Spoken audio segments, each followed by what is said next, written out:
ఎందుకంటూ కూర్చున్నా నిజమే క్షణమెదురయ్యేసరికి ఇంతగా మారాలా?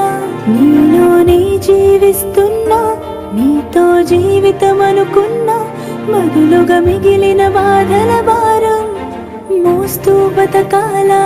ఇరుగురు కన్నా ఈ కలలు చెరి ఒకరైనా ఈ కథలు నేరం చేసిందెవరు అంటూ అడిగే ప్రశ్న మిగలాలా? మనదనుకున్న రేపటిలో మనమేమయ్యామింతటిలో సాయం చేసే బంధం బంధించేస్తే వద్దని చెప్పాలా?